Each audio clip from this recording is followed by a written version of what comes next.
This is lesson 2 on songwriting, and I am going to go over the last song that I made up on sort of an impromptu basis and develop that song a little bit. So if I can keep my dog out of this chocolate chip cookie batter, stay out of it. So anyway, just one moment.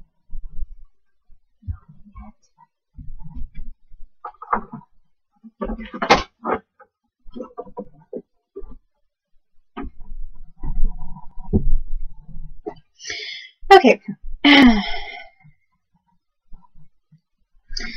So one thing that I mentioned is it's a starting point to just sort of do a free write, come up with an idea and let it go wherever it may, and then think about that. And as I said, sometimes you just trash the whole thing, you don't like anything about it, and other times you might decide to keep it and change some things and develop the song. And I would say, actually, as a songwriter myself, that one thing that I did a lot, especially when I was younger and had more time and was really working on songs a lot more, with more frequency and more time, I would, often just sing, as I said, like free write, do brainstorming singing for up to 3 hours a day. And for one thing, I just like to sing, and it was an emotional outlet.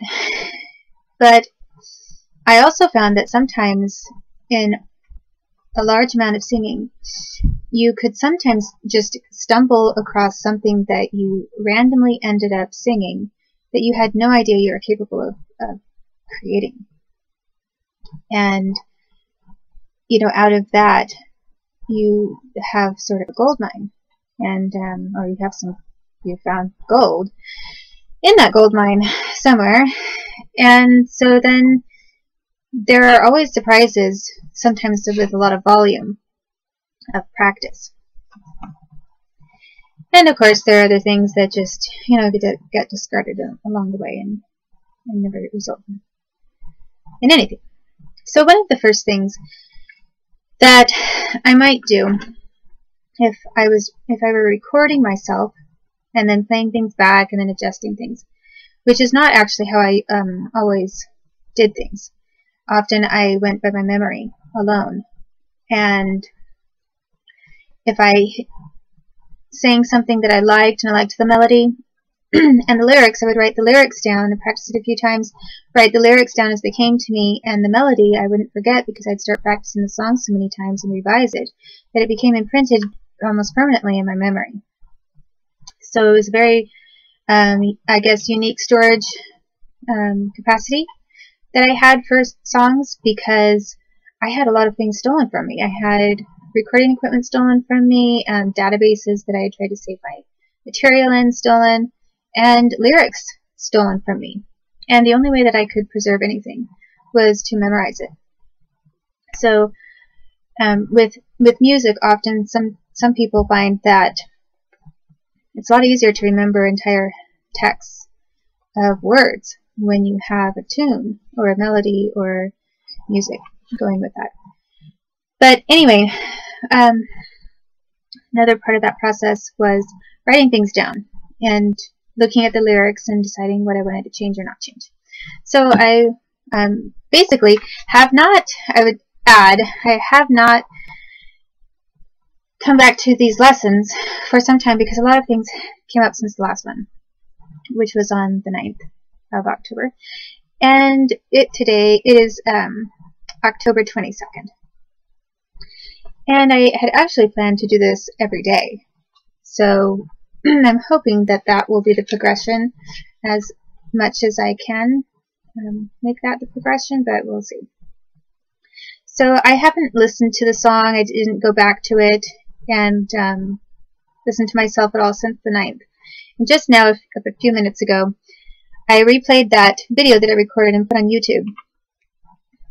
And as I was singing quite slowly, so I was able to write everything down onto this paper the first time around, listening to that again. And I just took a little half sheet of paper here, and I will show you sort of that. Basically, you can see I'm not necessarily putting a form to it. I'm not designating choruses directly, and I'm not specifically structuring the verses and the words. I'm kind of putting it in the flow that came to me at the time, or that I sang it as. And when I was younger, sometimes all I had was an envelope, and so it was even smaller than this, and I would just write all of my lyrics on one side of the back of an envelope, and then cross things out and revise from that. So what I have here is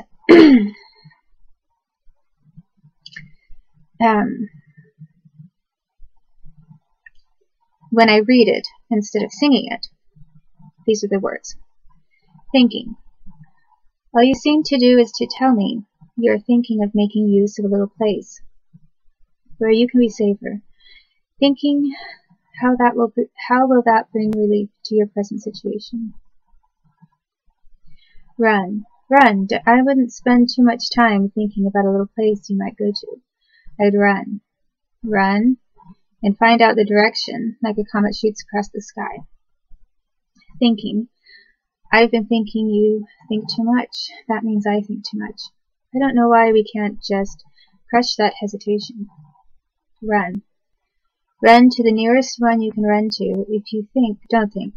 Just run, run, and don't even worry that someone will say, you've gone AWOL. I think that we've all been AWOL a few times. And it's time to stop thinking and start moving. Thinking. Okay. So my own view. These words are somewhat, to me, sound somewhat redundant. And as I said earlier, not very descriptive. And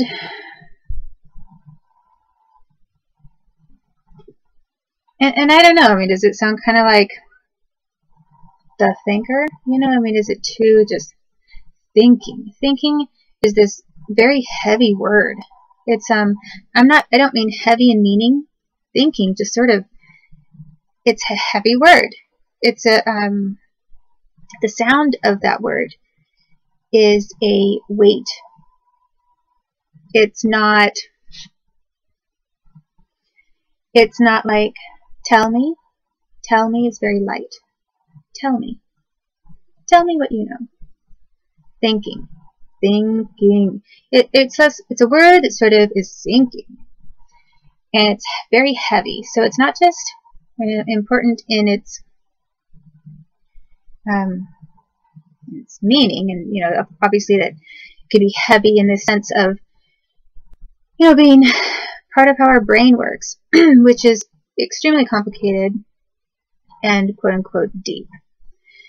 It's not just that; it's that the tone and sound of the word all on its own is sort of a heavy kind of a word.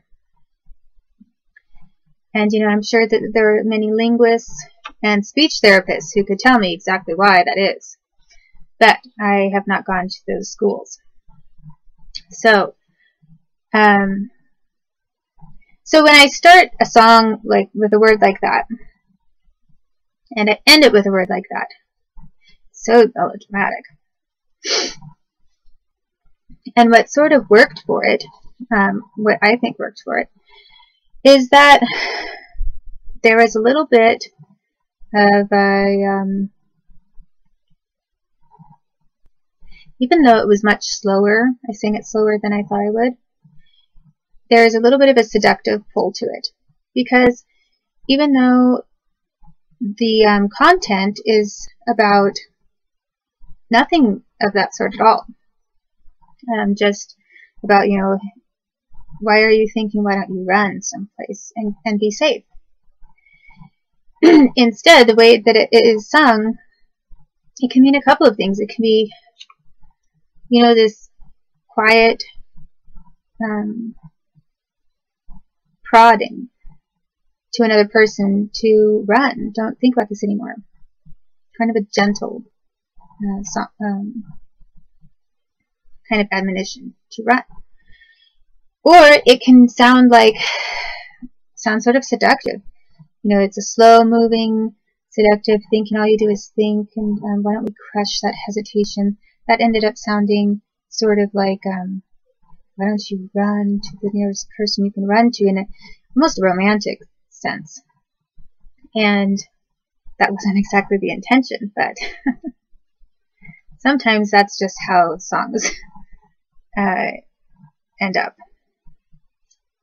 Where they end up is not always as I intended or pre-planned or anything. That's the part of the beauty of impromptu work.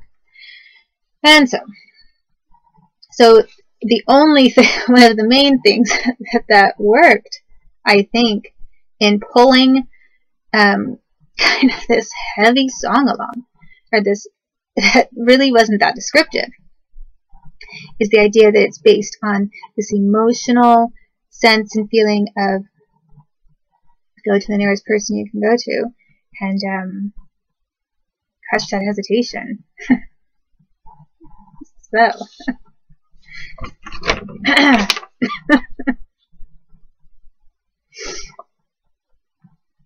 So what do we do with like a comet shoots across the sky? Where does that fit in?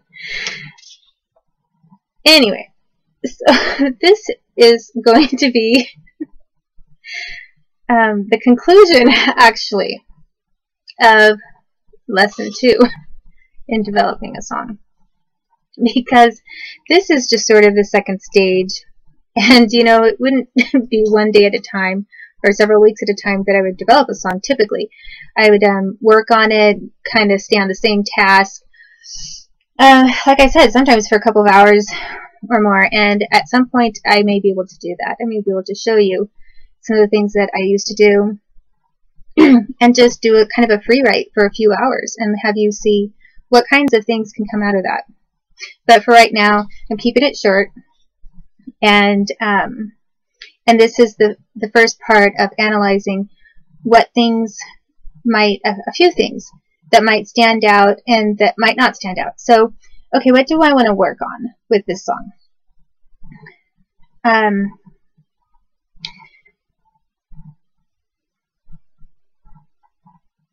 Well, for one thing I didn't like is that it doesn't sound like poetry when you just read it.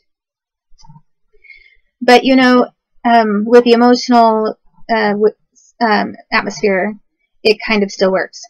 So I think that I will look at these words a little bit more and work on the lyrics and not focus so much on the melody and the music at this moment. But I will just look at the lyrics alone and see how I might rearrange things a little bit and restructure them and find out what else I can come up with. So that is the lesson for now, and I'll show you what I come up with in the lesson 3.